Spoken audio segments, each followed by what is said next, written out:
नमस्कार। कुछ साल पहले महाराज जी ने कहा था कि जहाँ जहाँ मेरे प्रेमी मुझे बुलाएंगे मैं वहाँ जाऊंगा, चाहे वो छोटा सा गांव ही क्यों ना हो। आज यही बात सच होने जा रही है। ये प्रोग्राम नरखेड़ में होने वाला है। 15 दिन पहले महाराज जी ने जब प्रोग्राम का अनाउंसमेंट किया तो हमें तो इतना आनंद हुआ कि हमने कभी ये तो ख्वाब में भी नहीं सोचा था कि नरखेड़ में और इतने से छोटे से गांव में महाराज जी का प्रोग्राम हो गया। कितनी खुशी हो रही है कि हम खुद बता नहीं सकते कि हमारे अंदर कितनी खुशी है कि हमारे मालिक जी हमारे घर आ रहे हैं। उनके आने के लिए तो हम लोग इतनी नजरें बिछाए इंतजार कर रहे हैं। महाराज जी का प्रोग्राम होने जा रहा है 21 तारीख का, तो मैंने सुना तो मुझे बहुत खुशी हुई कि चलो महाराज जी एक छोटे से गांव में प्रेमियों को यहाँ पर दर्शन देने के लिए आ रहे हैं। काटोल क्षेत्र के नरखेड़ गांव में मैं रश्मि मालाकर आप सभी का हार्दिक स्वागत करती हूँ। पूना से आया हूँ मैं और गुरु महाराज जी का प्रोग्राम है यहाँ, दर्शनों के लिए आए हैं हम लोग यहाँ। जो मौका मिल रहा है हमें आज सत्संग का, गुरु महाराज जी के दर्शनों का, तो इसका लाभ उठाने के लिए हम सब लोग यहाँ आए हैं पूना से। मैं रायगढ़ से आई हूँ, छत्तीसगढ़ से। महाराज जी का कार्यक्रम अटेंड करने आई हूँ। जहाँ जाएंगे वहाँ हम लोग महाराज जी के पीछे पीछे हम लोग भी जाएंगे। महाराज जी हमारे सामने आ रहे हैं और ये मौका तो छोड़ने का चांस ही नहीं बनता था।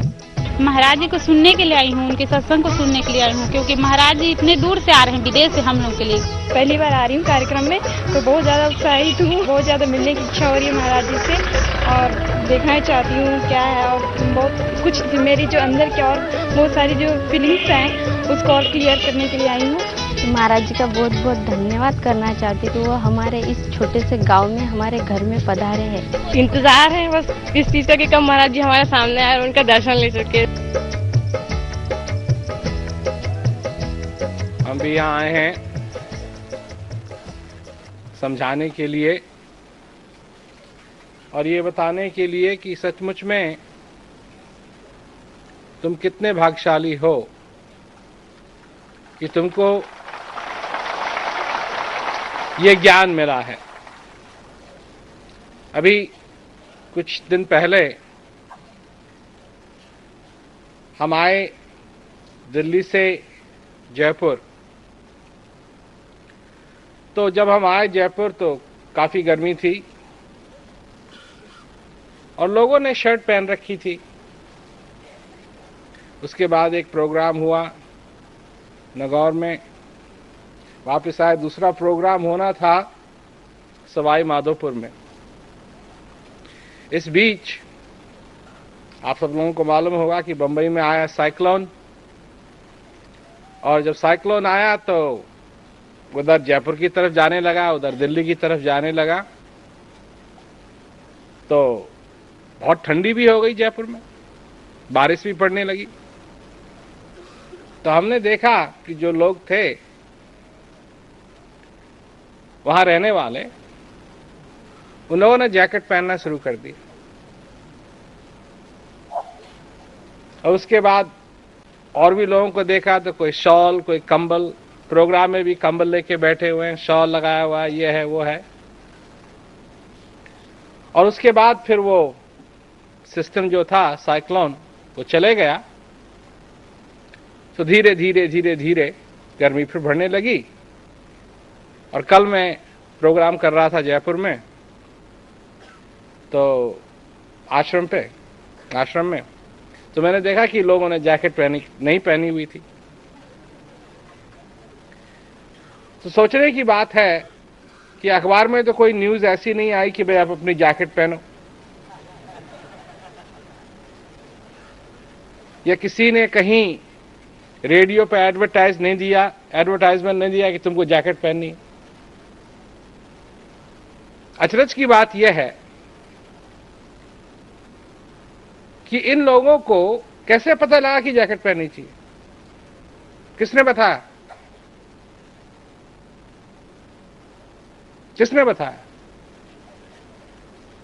ये बात कि वो ठंडी होने लगी है,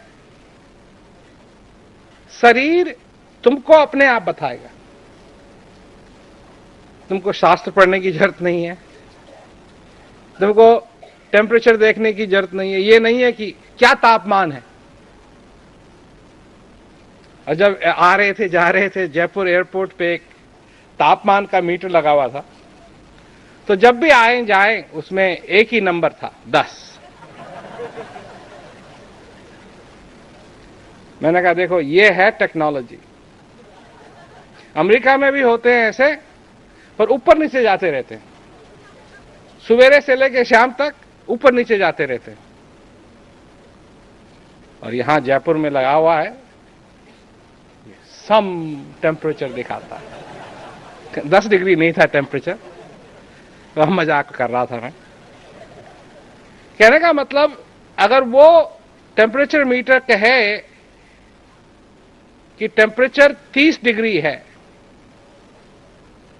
और तुम्हारे शरीर को ठंडी लग रही है, तो तुम उस टेम्परेचर मीटर को देखोगे या अपने शरीर की बात सुनोगे? दोपहर में लोग खाना 12 बजे से 2 बजे के बीच में खाते हैं। तुमको अगर 11 बजे भूख लग गई तो तुम अपनी घड़ी देखोगे कि अभी 12 नहीं बजे, अभी नहीं खाना है। प्यास लगी, तुम घड़ी देखोगे या अपनी प्यास को देखोगे? जब तापमान बढ़ गया, जैकेट की जरूरत नहीं रही, जैकेट पहनने से और गर्मी होती थी, लोगों ने अपनी जैकेट उतार के रख दी। ये बातें मैं तुमसे क्यों कह रहा हूं? मैं इसलिए कह रहा हूं कि जैसे ये बाहर शरीर तुमको बताता है कि क्या करना है, ठंडी है, गर्म हो, गर्म है, ठंडी हो। अब देखो उधर बैठे हुए हैं लोग पीछे, इधर भी बैठे हुए हैं, पर इधर कोई नहीं बैठा हुआ। शामियाने जो कनात लगी है ना, क्योंकि कनात वहां लगी हुई है और वहां लगी हुई तो छाया है, तो वहां पीछे लोग बैठे हुए हैं। कोई बात नहीं, इधर भी बैठे हुए हैं, कोई बात नहीं, अच्छी बात है। कम से कम छाया में बैठे हैं, आराम से बैठे हैं। सुनाई तो उनको दे ही रहा है, दिखाई भी दे रहा है, ऊपर टीवी लगा, पर इधर नहीं बैठे हैं ज्यादा लोग। क्यों? ये अपशगुन है, शास्त्रों में पढ़ा है, यहां बैठना ठीक नहीं है, किसी पुजारी ने कहा है। नहीं, छोटी सी बात, वहां छाया है, वहां छाया नहीं है। बस जहां छाया है, जिनको गर्मी है लग रही, वहां आराम से बैठ सकते हैं, और जिनको जो यहां बैठे वो यहां बैठे हैं, पर अगर वहां बैठेंगे तो दूर भी पड़ेगा, छाया भी नहीं मिलेगी, वहां कोई नहीं बैठा। थोड़े 1 2 3 4 तो सिक्योरिटी वाले खड़े हुए, एक तो कैमरामैन है, और 2 उधर बैठे, वो भी सिक्योरिटी के। बस इधर तो गिनती गिनूंगा नहीं मैं। जैसे ये शरीर तुमको बताता है कि क्या हाल है, किस प्रकार होना चाहिए, तुम्हारा हृदय भी तुमको बताता है कि किस चीज की कमी है, किस चीज की जरूरत है। अब तुमको मालूम है कि अगर सर्दी लग गई तो जुकाम होगा, बीमार होंगे, इसीलिए गर्म कपड़े पहनते हैं, सर्दी से बचते हैं। ठीक उसी प्रकार तुम्हारा हृदय भी तुमसे कहता है, तुमको बताता है कि उस परमात्मा की भक्ति से जो रस मिलेगा, जो पानी मिलेगा, वो उस हृदय को चाहिए। उस हृदय को चाहिए असली सच्चाई, असली सच्चाई।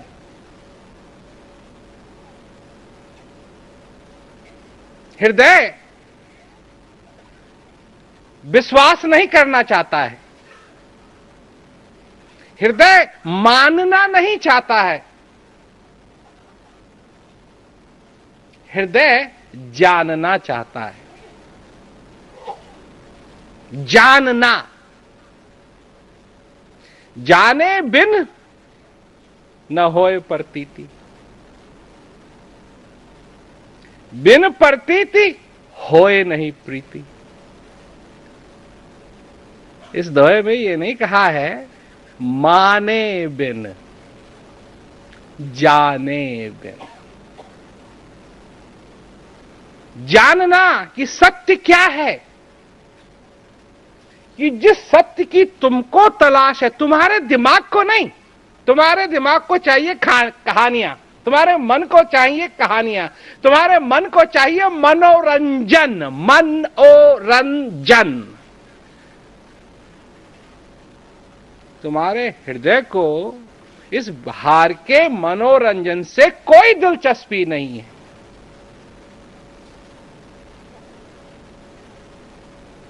कोई दिलचस्पी नहीं। हृदय को चाहिए असलियत। मन को कोई फर्क नहीं पड़ता है असली हो या नकली हो। खिलौना होता है, बच्चा खिलौने के रंग को देख करके, जो रंग बिरंगा रंग होता है खिलौनों पे, उसको देख के आकर्षित होता है, आकर्षित होता है। जब वो देखता है रंग बिरंगी चीज तो आकर्षित होता है, जब खिलौने को देखता है तो आकर्षित होता है। और उस आकर्षण में उसके लिए क्या अच्छा है और क्या बुरा है ये भूल जाता है। उस आकर्षण में उसकी मां का हाथ जो उसने लिया हुआ है, पकड़ा हुआ है, उसको छोड़ने के लिए वो तैयार हो जाता है। मां इस तरफ जा रही है या बाप इस तरफ जा रहा है, बच्चे को खिलौना देखा, आपने कई बार देखा होगा कि मुड़ जाएगा, नहीं मेरे को नहीं जाना। और कई बार होता है, जो मेलों में होता है, नुमाइशों में होता है, हाथ छूट जाता है, बच्चा रह जाता है। जब तक आकर्षण है उसको उस खिलौने से सब कुछ ठीक है, जैसे ही आकर्षण उसका टूटता है उसको ख्याल आता है। कहां, क्या ख्याल आता है?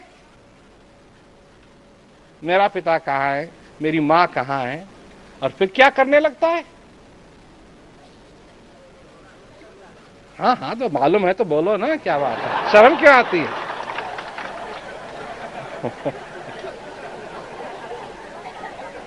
ये इम्तिहान थोड़ी है। जब मालूम है तुमको, वो रोने लगता है। क्यों रोने लगता है? क्यों रोने लगता है? क्योंकि अब उसको चिंता सता रही है, नहीं कि अब क्या होगा, कौन मुझे बचाएगा, मेरी मां कहां है, मेरे पिताजी कहां हैं। बच्चा रोता है।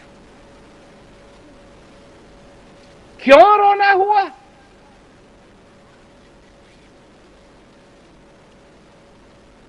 क्यों रो रहा हो आप?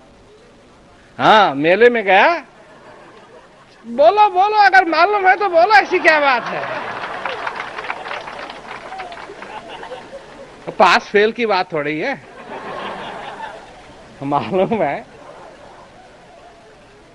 अगर वो आकर्षण नहीं हुआ होता तो ये नौबत नहीं आती। जब तक उसका ध्यान उस उंगली पे था, इधर थोड़ा देखा, इधर थोड़ा देखा, कोई बात नहीं, फिर ऐसे मां है, बाप है,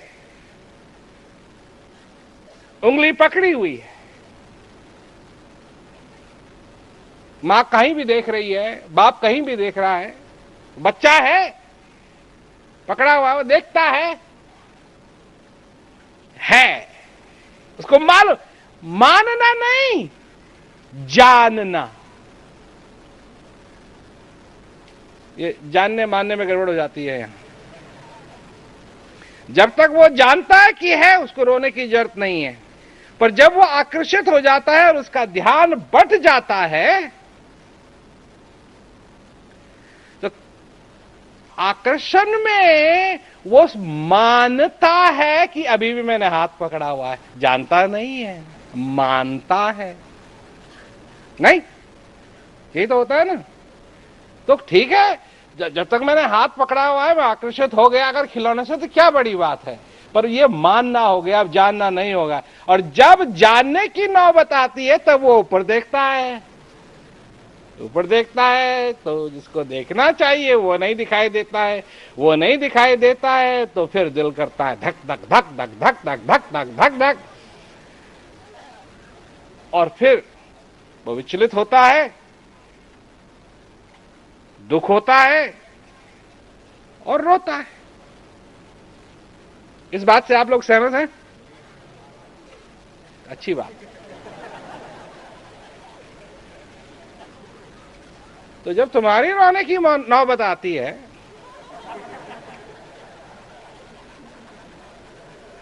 जब तुम दुखी होते हो इस संसार के अंदर, मैं प्रेम की रोने की बात नहीं कर रहा हूं, जो दुख के आंसू आते हैं तुमको,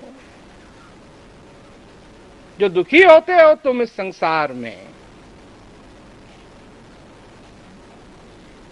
किसकी उंगली पकड़ी हुई थी और कब छूट गई वो उंगली, और कब तुम्हारा ध्यान वापस गया कि वो कहां है।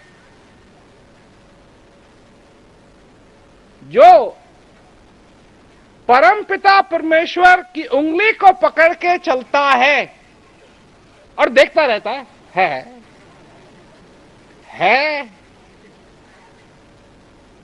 और अपने ध्यान को उससे नहीं बटने देता है, उसके जीवन में वो नौबत नहीं आएगी।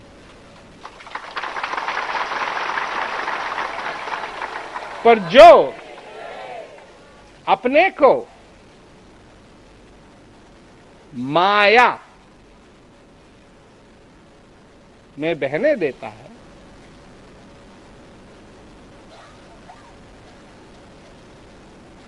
उसको दुख जरूर होगा।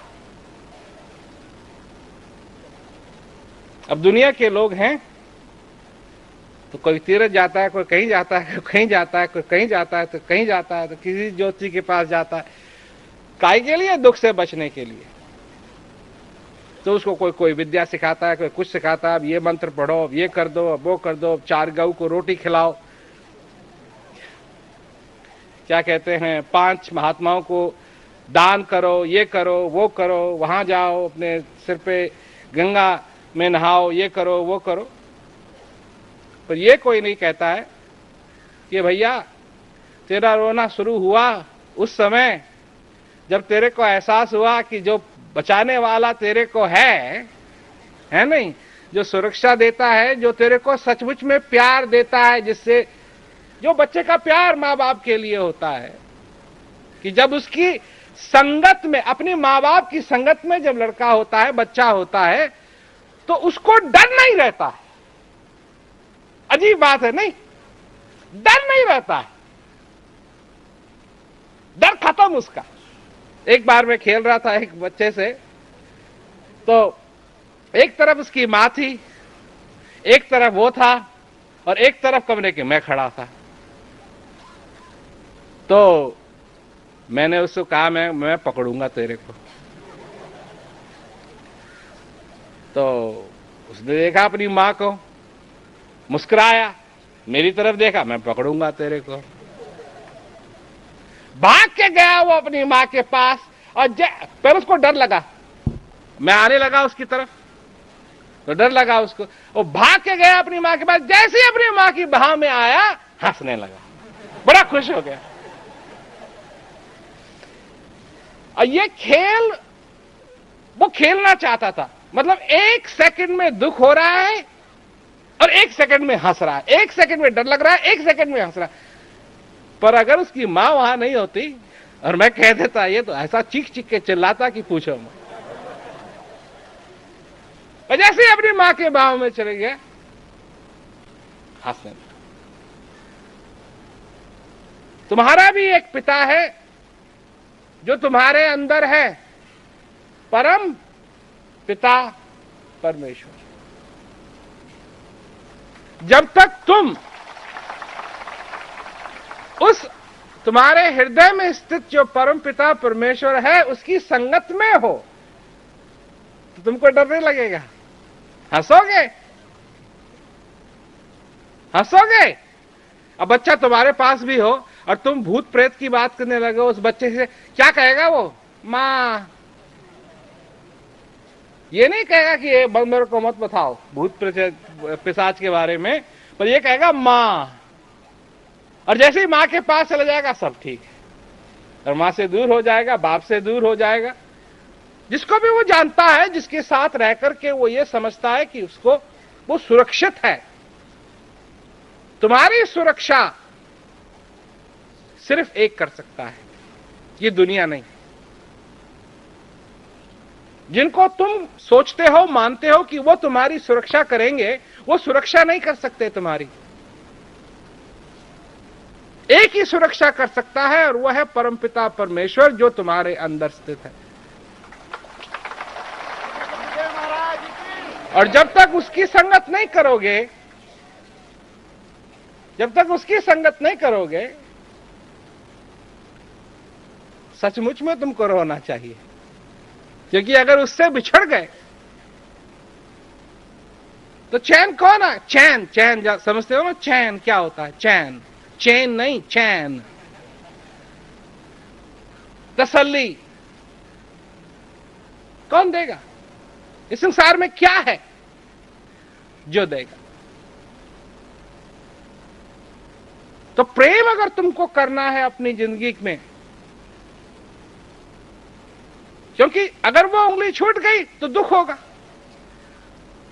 अभी नहीं हो रहा है तो थोड़ी देर इंतजार करो, तब होगा, होगा, होगा। पानी से दूर तुम रह नहीं सकते। जितने भी बड़े बड़े शहर देख लो, जब लोगों ने बनाए तो कहां बनाए? जहां पानी उपलब्ध था। अगर पानी से पेट भी भर लिया, प्यास पूरी भी कर ली, तो इसका मतलब यह नहीं है कि तुमको दोबारा प्यास नहीं लगेगी। नहीं लगेगी, और जब लगेगी तो तुमको पानी की जरूरत पड़ेगी, और किसी भी पानी से काम नहीं चलेगा। जहरीला पानी से पीने से तुम्हारी प्यास अगर बुझ भी गई तो तुमको तो मार देगा वो जहरीला पानी। खारा पानी, जब लोग समुद्र में फंस जाते हैं, पानी पानी है चारों तरफ, नौका में बैठे हुए पानी पानी पानी पानी है, प्यास भी लग रही है, परंतु अगर उस खारे पानी को पिएंगे तो मार देगा। नहीं, तुमको सिर्फ पानी की जरूरत नहीं है, स्वच्छ पानी की, स्वच्छ पानी की तुमको जरूरत है। वो स्वच्छ पानी का तालाब तुम्हारे अंदर स्थित है। अचरज देखा भारी साधो, अचरज देखा भारी रे। बिन भूमि के महल खड़ा है, तामे जोत उजारी रे। अंधा देख देख सुख पावे, बात बतावे साधो। जो अंधा कहा, किसको अंधा कहा? किसको अंधा कहा? तुमको अंधा कहा। अंधे को अंधा नहीं कहा, तुमको अंधा कहा है। बिन भूमि के महल खड़ा है, तामे जोत उजारी रे। अंधा देख देख सुख पावे, बात बताओ सारी। बिना बजाए निस्दिन बाजे, घंटा शंख नगारी रे। बहरा सुन सुन मस्त होत है, तन की खबर बिसा। बहरा कौन?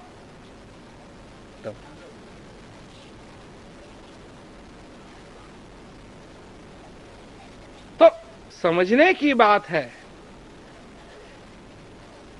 और क्या कहा है कि यहां क्या स्थित है? अमृत का कुआं, झरे सदा सुकारी रे। पंगु पुरुष चढ़े बिन सीढ़ी। पंगु पुरुष कौन? तुम। पंगु पुरुष चढ़े बिन सीढ़ी, पीवे भर भर झारी। जो चल नहीं सकता है वो चढ़ता है सीढ़ी, और अंदर जाकर के उस झरने में से पीता है। ये जरूरत है तुम्हारी। ये जरूरत इस चमड़ी की नहीं है, ये जरूरत है हृदय की, हृदय की जरूरत है। और अगर इसको पूरा नहीं किया तो ये समझो कि तुम्हारी गति उसी समय अधमरी है। आधा तुम मरे हो, आधा तुम जीवित हो।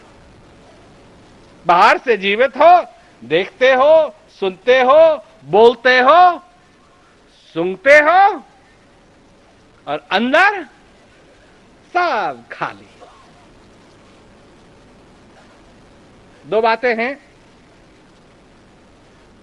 जब तुम सुनार के पास जाते हो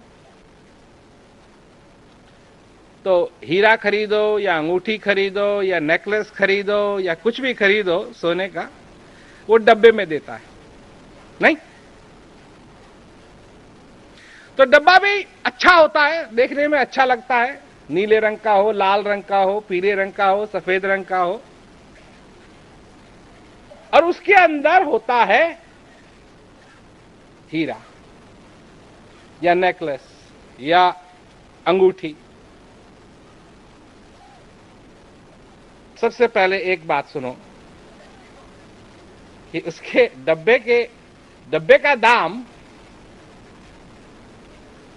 का दाम अंगूठी से ज्यादा होगा या कम? और अगर ज्यादा हो गया तो सुनार तो वो नहीं देगा, है ना? नहीं देगा, दूसरा डब्बा देगा, क्योंकि ये जरूरी है कि डब्बे का दाम उस चीज जो अंदर है उससे कम हो, है कि नहीं? है कि नहीं जरूरी है बात? जानते हो तो बोलो ना।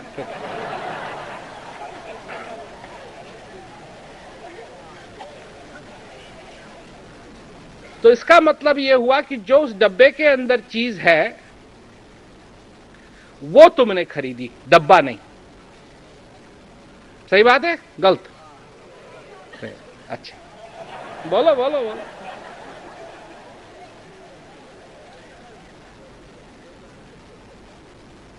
परंतु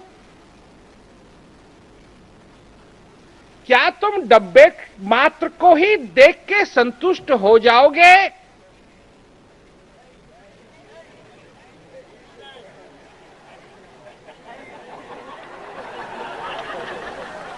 सुनो मेरी बात, सुनो मेरी बात। वो डब्बा तुमने डाल दिया थैले में, ठीक है? थैला है तुम्हारे पास, थैले में डाल दिया। तुम जा रहे हो, तुमको ध्यान आया कहीं मैंने वो चीज छोड़ तो नहीं दी कहीं, तो क्या करोगे? हाँ, झोला खोलोगे ना, और क्या देखोगे उसमें? डब्बा। और जब डब्बा दिख जाएगा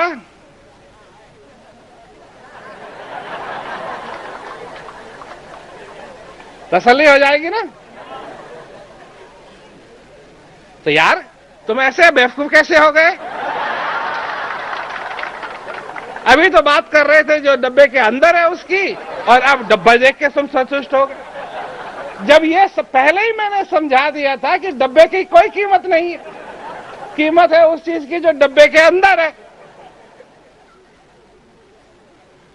कर दी ना बेवकूफी? यही बेवकूफी मनुष्य इस संसार में करता है।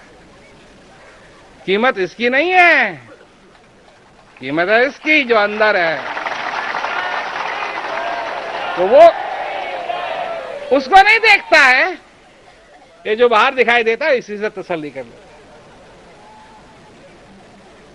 और किसी ने उठाया डब्बा, खोला, निकाला, डब्बा बंद किया, वापस तुम खुशी खुशी घर जाओ। जाओगे कि नहीं? हाँ, हमारे पास तो है। और जब अपनी प्रेमिका को वो प्रेम से डब्बा दोगे कि मैं लाया हूं तेरे लिए दिवाली का गिफ्ट, और जब वो डब्बा खोलेगी और उसमें मिलेगा ठेंगा, तब होगा तुम्हारे प्रेम का इम्तिहान।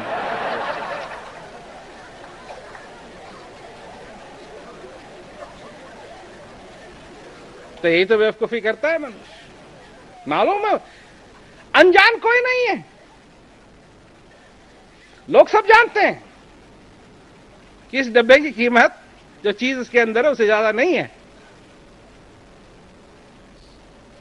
पर डब्बे को ही देख के तसल्ली कर लेते हैं और अंदर क्या है या नहीं है ये नहीं देखते हैं। और गुरु महाराज जी यही समझाते हैं, नाता उससे रखो जो अंदर है, बाहर से नहीं। और अगर सचमुच में तुम चतुर मनुष्य हो तो मैं तो ये कहूंगा कि उस अंगूठी को उस डब्बे में से निकाल के अपनी जेब में डालो।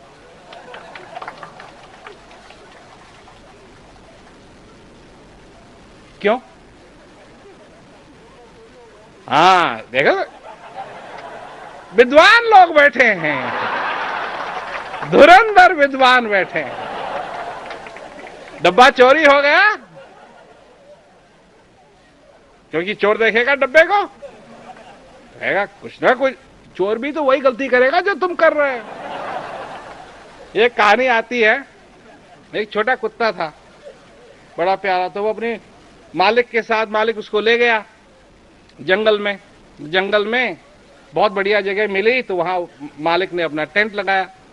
तो कुत्ता सूंघता सूंघता सूंघता देखता, तितलियों को देखता हुआ उनके पीछे चलता चलता चलता चलता घने जंगल में चले गया। जब घने जंगल में चले गया तो कुत्ते को याद आई बात की, बड़े घने जंगल में आ गया हूं। इधर उधर उसने देखा तो उसको सुगंध आई शेर की। देव ने देखा, पीछे मुड़ गए तो पीछे शेर खड़ा हुआ था।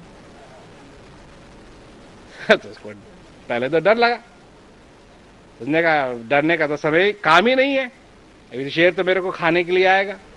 तो थोड़ी दूर और आगे गया तो उसने देखा एक हड्डियों का ढेर पड़ा हुआ था। तो उस हड्डियों के ढेर के पास जाके वो हड्डी चबाने लगा। और जैसे उसने समझा, सूंघा कि शेर और नजदीक आ रहा है, तो कुत्ता बोलता है ये शेर भी अच्छा था।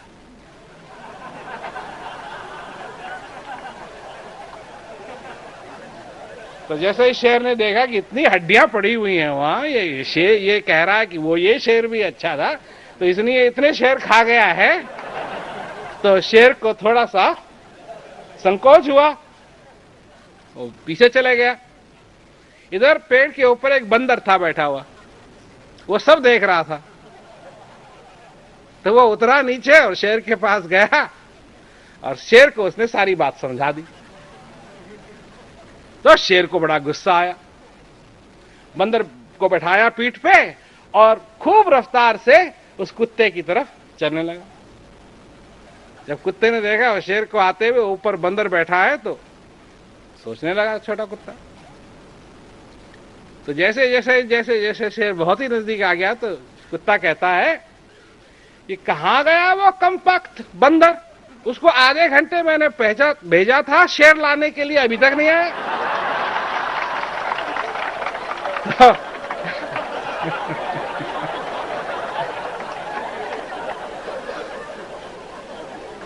शेर ने जैसे ये बात सुनी तो उठाया, बंदर को पीटा और भाग गया।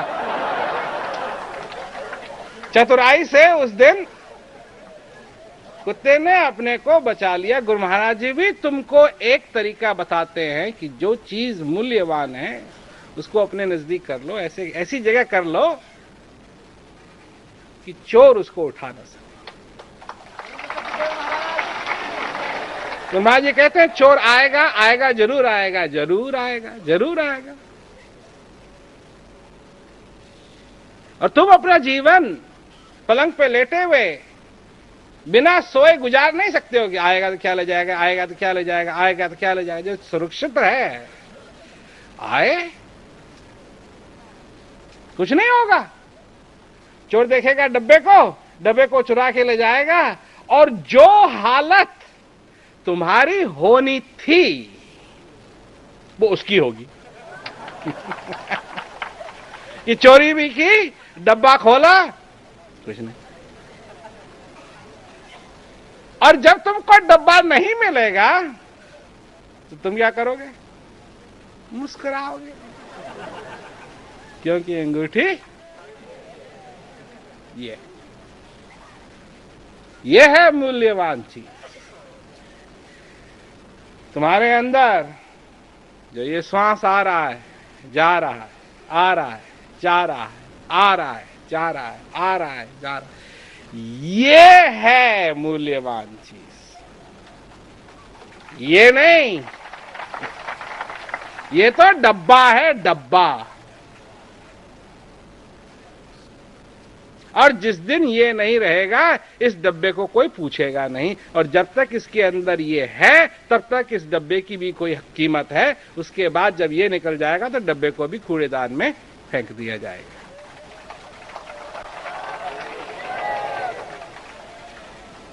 चतुराई अगर तुमको करनी ही है तो ऐसी चतुराई करो कि तुम सचमुच में सबसे बड़े अशुभ से बचो। और सबसे बड़ा अशुभ अज्ञानता है। अगर अज्ञानी हो तो अशुभ है, ज्ञान है तो सब शुभ है, शुभ है। ये तुमको मालूम है, जो चीज मूल्यवान है, सबसे मूल्यवान है, वो सुरक्षित। ज्ञान तुमको मिला है, इसका अभ्यास करो। कितना सुंदर ज्ञान है ये। क्या करता है? ध्यान को बाहर से अंदर की तरफ ले जाता है। इस दुनिया में जो कुछ भी है, सोचो तुम इस बात को, इस दुनिया में, इस संसार में जो कुछ भी है, वो तुम्हारा ध्यान अंदर से बाहर ले जाता है। कोई ऐसी चीज नहीं है संसार में जो बाहर से अंदर ले जाए। ये ज्ञान है जो बाहर से अंदर ले जाता है, और कुछ नहीं। कोई माला फेरता है, फेरो, कोई बात नहीं। फेरना चाहते, कोई बात नहीं। डब्बे को डब्बे में डालो, कोई बात नहीं, कोई बात नहीं। अंगूठी कहां है? अंगूठी कहां? सबसे बड़ी बात, सबसे बड़ी बात। कई बार ये होता है कि लोग लेते हैं, वो अटैचे केस होता है ना, और उसमें ताला लगाते हैं, तो कोई चीज उसमें डाली हुई है ऐसी जो मूल्यवान है, तो जब तक उसमें है तब तक उसको लिए फिरते रहते हैं, सुरक्षित रखते हैं। और जब खोलने लगे हैं उसको और चाबी गुम हो गई तो क्या करते हैं? कोई कीमत नहीं है उसकी, आप तोड़ देंगे, क्योंकि जो अंदर है उसको वो मूल्यवान चीज। समझो, प्रेम है तो प्रेम का अगर तुमको सचमुच में करना है, अभ्यास करो। इससे जब तुम अभ्यास में बैठते हो, कितनी भी देर अभ्यास में बैठते हो, तुम्हारा मन तो जरूर विचलित होता है, पर हृदय, क्या तुमको शांति का अनुभव नहीं होता है? कल एक औरत मेरे से पूछ रही थी कि मैं भजन में नहीं बैठ पाती हूं, भजन में नहीं बैठ पाती हूं, भजन में नहीं बैठ पाती हूं। मैंने कहा क्यों, क्या दिक्कत है? तो अब तो बैठी हुई है तू। कहा हाँ बैठी हूं। तो मेरा तेरा श्वास चल रहा है या नहीं चल रहा है? कहा हाँ चल रहा है। तो मैंने दिक्कत हो रही है तेरे को? नहीं। मैंने कहा फिर माला फिरूं कर फिरूं, जिभ्या कहे न राम, सुमरन मेरा हरि करे, मैं पाऊं विश्राम।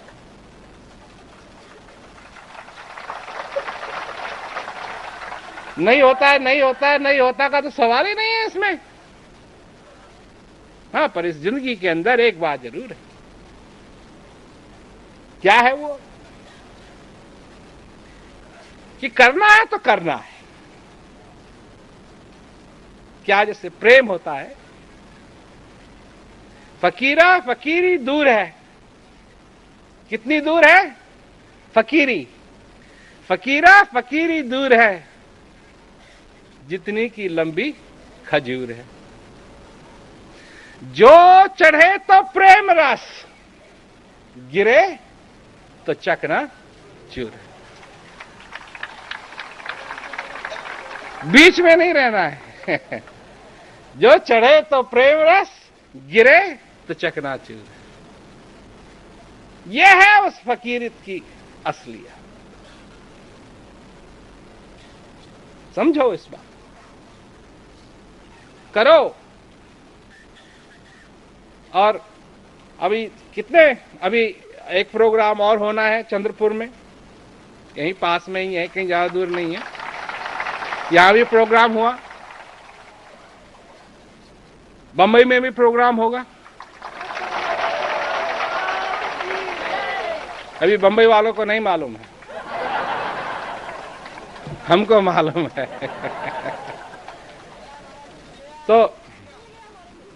तो आएंगे अभी तो बहुत कुछ करना है। अगले साल आएंगे, बहुत कुछ बदलना है हिंदुस्तान में। विदेश में भी बदला जा रहा है, यहां भी बदला जा रहा है।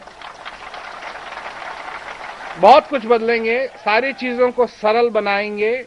जो प्रचार करना चाहते हैं, एक बात की मेरे को बहुत खुशी है, और मैं जब आया हिंदुस्तान तो मेरी यही इच्छा थी कि जितने ज्यादा लोगों से मैं बात कर सकूं उतना ही अच्छा हो। तो जयपुर में मैं गया तो ज्यादा प्रेमी नहीं थे जो आए हुए थे आश्रम में, तो बैठा मैं और बात होने लगी। उससे एक दिन पहले उससे और लोग भी जो थे वहां, उनसे बात होने लगी। तो एक बात की मेरे को बहुत खुशी है कि प्रेमी लोग जो हैं वो सचमुच में प्रचार करना चाहते हैं।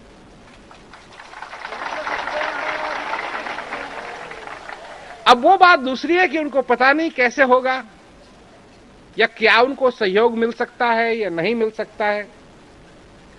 ये दुविधा अगले साल हम दूर करेंगे। जो पहली बार एक डिपार्टमेंट होगा, जो डिपार्टमेंट का और कोई काम नहीं है, सिर्फ प्रचार हो, ये वो देखता हो, और कुछ नहीं, और कुछ नहीं। तो कहां कहां प्रचार अच्छा है, कहां कहां प्रचार अच्छा नहीं है, क्यों नहीं बढ़ रहा है, कहां ज्यादा बढ़ रहा है, तो क्यों बढ़ रहा है, और जो वो कर रहे हैं वो और जगह भी हो ताकि और प्रचार बढ़े। क्योंकि जब लोग हमारी बात सुनते हैं, हमारी बात स्पष्ट है, हमारी बात लोगों को दुविधा में डालने वाली नहीं है। हमारी बात स्पष्ट है कि तुम्हारे अंदर वो अविनाशी विराजमान है। अगर तुम उसको जानना चाहते हो, हम जना सकते हैं। नहीं जानना चाहते हो, तुम्हारा रास्ता उधर है, हमारा रास्ता इधर है। ना हमको तुमसे बैर है, न तुम हमसे बैर करो, क्योंकि हमारा रास्ता इधर है, तुम्हारा रास्ता इधर है। बैर का सवाल ही नहीं पैदा होता है। पर अगर तुम उसको जानना चाहते हो तो हम जना सकते हैं। बस हम और कुछ नहीं मांगते हैं, जो तुम्हारे अंदर है। और हम तो ये भी कहते हैं कि अगर तुम नहीं जानना चाहते हो उस अविनाशी को, कोई बात नहीं, वो अविनाशी तुम्हारे अंदर से निकल के भाग नहीं जाएगा। वो जाएगा जब जाएगा, और जब जाएगा तो तुम तो गए। और ये जो शरीर मिला है, ये मौका है सचमुच में कि तुम उस अविनाशी को जान लो। जान लिया, उसका अनुभव कर लिया, उसके आनंद का अनुभव कर लिया, तो तुम्हारा जीवन सफल हो जाएगा। पर यह नहीं कि कोई तुमको सर्टिफिकेट देगा कि तुम्हारा जीवन सफल हो गया। जीवन ऐसे नहीं सफल होगा कि किसी ने सर्टिफिकेट दे दिया है तुमको कि जीवन सफल हो गया तुम्हारा, और तुमने अपने सर्टिफिकेट को दीवार पे लगा दिया और उसको हर दिन देखते हो कि देखो जी हमारा जीवन सफल हो गया। ना, ऐसे नहीं कि तुमको मालूम पड़ेगा कि तुम्हारा जीवन सफल हो गया। तुमको मालूम पड़ेगा, तुम्हारे हृदय तुमको बताएगा जो तूने किया है उसके लिए तेरे को शुक्रिया। गुरु महाराज जी विधि बताते हैं, दरवाजा खोलते हैं, तुम अंदर जाते हो, उसका अनुभव करते हो, उसके दर्शन करते हो, जैसे मूर्ति के नहीं, और जब उसका अपने हृदय में उसका अनुभव करते हो, वो तुमको शांति रूप प्रसाद देता। जब जाओ तब देगा, जब जाओ, सवेरे जाओ, शाम को जाओ, दोपहर में जाओ, तुमको देगा। तो सचमुच में कितनी सुंदर बात है ये। और तुमको ये ज्ञान मिला है, इसका अभ्यास करो। इतनी बात जरूर है कि अगले साल हम चाहेंगे कि लोग कुछ ऐसी तैयारी हो, तो जब हम हिंदुस्तान में आए, जब टूर करना चाहें, कहीं भी जाना चाहें, तो झट लोगों को बोले अच्छा हम आना चाहते हैं, लोग इकट्ठा हों और प्रोग्राम। ये नहीं कि महीने भर का टाइम, ठीक है, जब बड़े बड़े प्रोग्राम होंगे जिसमें लाखों लोग आते हैं तो उसके लिए तो महीने भर का टाइम चाहिए, पर ऐसे छोटे छोटे प्रोग्राम तो बड़ी आसानी से हो सकते हैं। लोगों को बताया, लोग आ गए, अब इधर हुआ, उधर हुआ, ऐसे हुआ, वहां हुआ, वहां हुआ, हम जाने के लिए तैयार हैं, हम जाने के लिए तैयार हैं। और बड़ी सरल बात है, सचमुच में तुम भाग्यशाली हो, अपने जीवन को सफल करो। विधि तुम्हारे पास है, दरवाजा हमने खोला है, प्रेरणा हम दे रहे हैं, और हमको यही आशा है कि आज हम यहाँ आए, तुमको हमने ये बात उठाई। हो सकता है थोड़ी सी और मेहनत करोगे अभ्यास में बैठने के लिए, और अगर मेहनत थोड़ी की तो फिर प्रसाद तुमको मिलेगा, हमको नहीं, तुमको मिलेगा। तुमको ये जो प्रसाद तुमको मिलेगा, ये तुम इसको बांट नहीं सकते, किसी और को दे नहीं सकते, ये तुम्ही को मिलेगा, सिर्फ तुम्ही को मिलेगा, और तुम इसका आनंद लो। तो अभी तुम लोगों ने सुना कि लोगों को अपने भाव प्रकट करने का मौका मिलेगा, तो थोड़ी बहुत जो समय बचा है उसके आधार पे कहां से चालू करना है? उधर से हरी झंडी। प्रणाम महाराज जी, आपके चरणों में मेरा कोटि कोटि प्रणाम। मैं धन्य हुआ महाराज जी, ये ज्ञान का उपहार पाके, और ये सेवा के अवसर, मुझे ऐसी सेवा का अवसर मिलता रहे मेरे जीवन में, और मैं धन्य हो गया। और मैं इसी तरह मैं इस जीवन यात्रा में सफर करते रहूं, और आपके सानिध्य में रहकर सेवा के अवसरों को लाभ लेता रहूं। मध्य क्षेत्र में आपने ये कार्यक्रम देखे, हमें सेवा का अवसर प्रदान किया, इसके लिए मैं धन्यवाद देता हूं सभी प्रेमियों की तरफ से। और मध्य क्षेत्र में अगली बार अपनी तरफ से दो,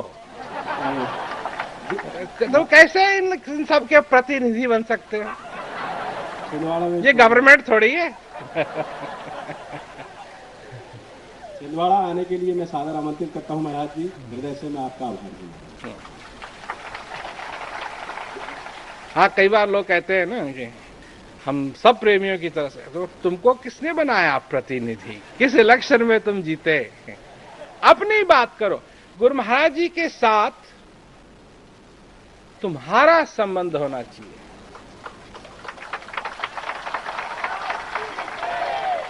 एक एक का संबंध, 2 1 नहीं, 3 1 नहीं, 4 1 नहीं, एक एक का संबंध, एक का संबंध। और कल भी कह रहा था, अजी मेरे हस्बैंड को भी, क्या मेरे घर से जो है, घर वाले को भी उपदेश है, मुझे भी उपदेश है, मेरे बाप को भी उपदेश है, मेरे दादा को भी उपदेश। एक एक का नाम, एक एक का नाम है या नहीं है, कोई फर्क नहीं पड़ता, कोई फर्क नहीं पड़ता। एक एक का नाता होना चाहिए, समझे ना? एक एक का नाता होना चाहिए। तुमको भूख लगे, खाना किसको खाना है? बोलो ना, मालूम है तो बोलो, नहीं मालूम है तो मत बोलो, मालूम है तो बोलो, खाना तुमको खाना है, और तुम्हारी माँ ने खा लिया तो वो तो अच्छी बात है कि तुम्हारी माँ ने खा लिया, पर तुमको भी तो खाना पड़ेगा। ऐसा ही गुरु महाराज जी का भी नाता होता है। कोई बात नहीं, ठीक है, पर एक एक का नाता, एक एक से एक एक से एक एक से एक एक से एक एक से एक एक से। यहाँ के ये नहीं है, ये यहाँ के प्रेमी, ये यहाँ के प्रेमी, तुम प्रेमी हो बस।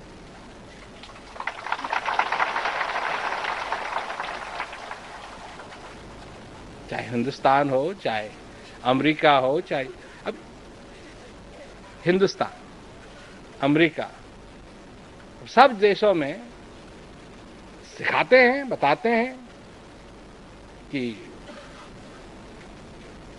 ये भारतवर्ष है, ये अमेरिका वर्ष है, सबकी अपने झंडे हैं।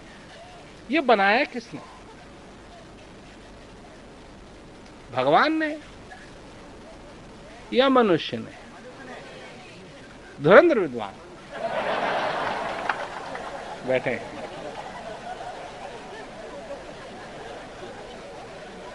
कहा ना कबीरदास ने, मन तू नाहक धुंध मचाए। खुद ही पत्थर खुदवाता है, खुद ही मूर्ति बनवाता है और खुद ही हाथ जोड़वाता है। उनकी तो बात इतनी स्पष्ट है ना, कि पाहन पूजे हरि मिले तो मैं पूजू पहाड़। इससे तो चक्की भली जो पीस खाए संसार। पूजना है तो कहते हैं चक्की को पूजो, कम से कम खाना तो देती है ना। तो लोग रह जाते हैं अपनी अपनी धारणाओं में, पर सच्ची बात यह है कि भगवान ने बनाई है ये पृथ्वी। किसने बनाई? तुम्हारे दादा ने नहीं बनाई, हमारे परदादा ने नहीं बनाई, उनके परदादा ने नहीं बनाई, उनके परदादा के परदादा ने नहीं बनाई। किसने बनाई? भगवान ने बनाई। मानते हो इस बात को कि ये पृथ्वी भगवान ने बनाई? मानते हो या नहीं मानते हो? हाथ ऊपर करो जो लोग मानते हैं। और कितने ही बैठे हैं जो हाथ नहीं ऊपर कर रहे। क्यों जी? हाथ तो ऊपर करो भाई अगर मानते हो कि भगवान ने बनाई। बड़े अजीब लोग हैं। हम तो समझ रहे थे कि तुम लोग विद्वान हो, हाथ ही नहीं ऊपर उठा रहे। खैर, तो अगर ये भगवान ने बनाई है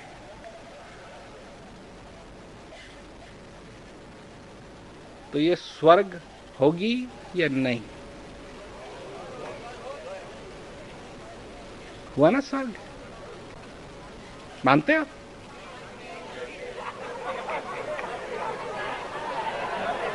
हाँ, स्वर्ग है या नहीं है? और तुम किसका ख्याल करते हो? उस स्वर्ग का जो मरने के बाद मिलेगा। ऐसा लगता है कि वो विद्वानता जो है तुम्हारी इधर उधर हो गई है।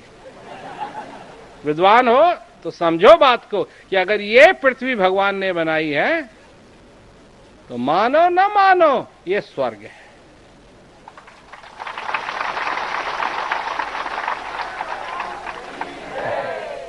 और अगर किसने इस स्वर्ग को किसी ने नरक बना के रखा है तो वो कौन है? शैतान नहीं,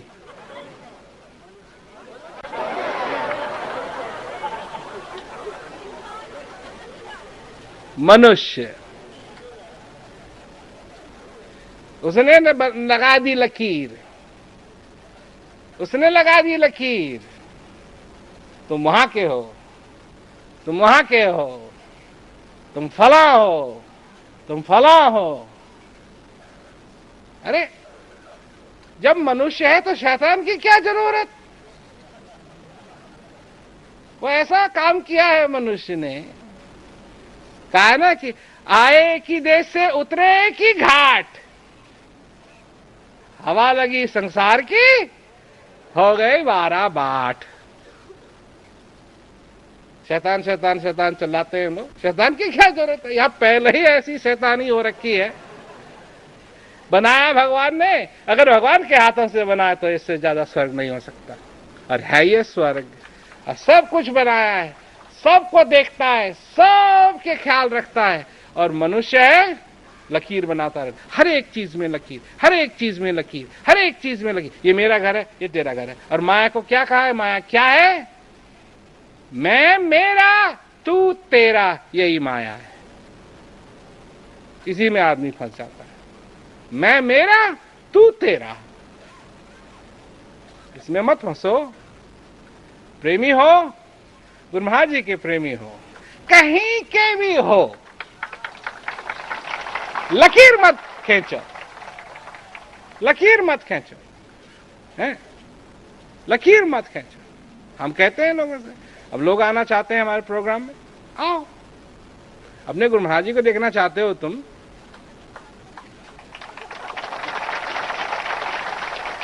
सुनना चाहते हो, आओ।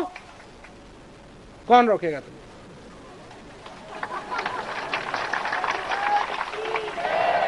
वही वाली बात हो जाती है ना, नहीं जी हाँ आप इस जिले के नहीं हैं, आप नहीं आ सकते हैं यहाँ पे, सिर्फ इस जिले के आ सकते हैं और इस जिले के आ सकते हैं, ये सिर्फ उन जिलों के लिए है। तो वहां तो इतनी जमीन अभी बची हुई है, इतनी जगह बची हुई है, कितने ही जिले आ जाएं उसको। तो लोग रोक देते हैं, नहीं आ सकते, तो नहीं आ सकते। अरे आदमी का स्वभाव है, खेच नहीं है उसको, खेच नहीं है उसको लगी, तू नहीं आ सकता, तू ऐसा है, तू ऐसा है। अब देखो, तुम बुढ़े हो, तुम जवान हो, तुम औरत हो, तुम मर्द हो, क्या मतलब? आदमी आदमी है, डब्बे के पीछे सब पड़े हैं, अंदर क्या है किसी को नहीं मालूम, और कोई खोलना ही नहीं चाहता, लोगों को डर लगता है, मत खोलो जी, मत खोलो मत खोलो, कहीं चोरी हो गई तो खोलो ही मत इसको। और वो अपना तोहफा भी दे रहे हैं, प्रिय ये तेरे लिए है पर खोल मत खोल मत और जब मैं मर जाऊं तब खोलना। ताले पड़ गए लोग, क्या करूं? ये श्वास चल रहा है, इसकी कोई कीमत नहीं है, हैं? इसकी कोई कीमत नहीं है। कहां नहीं है भगवान? बताओ कहां नहीं है भगवान? समझो, विचारो, अपने जीवन को सफल बनाओ। ये मौका है, करो प्रचार करो, जो तुमसे हो सकता है, टीम बन के प्रचार करो। ये प्रोग्राम तो खत्म होने वाला है, पर हम आएंगे, तुम बुलाओगे तो हम आएंगे। बड़े बड़े प्रोग्राम कर सकते हैं, छोटे छोटे प्रोग्राम कर सकते हैं, खूब आनंद ले सकते हैं। तो सभी लोगों को मेरा बहुत बहुत दुआ आशीर्वाद।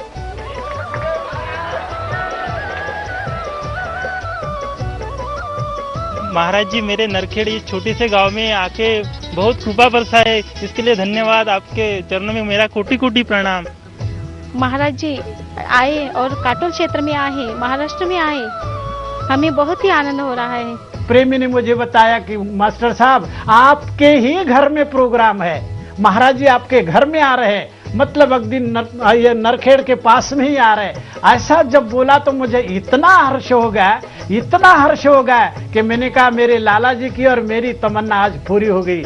मैं तो बहुत ज़्यादा खुश हूँ कि गुरु महाराज जी का पहली बार मेरे को दर्शन मिला इतनी पास से। मैं बहुत खुश हूँ। आज का प्रोग्राम तो ये हमारा एक सपना था।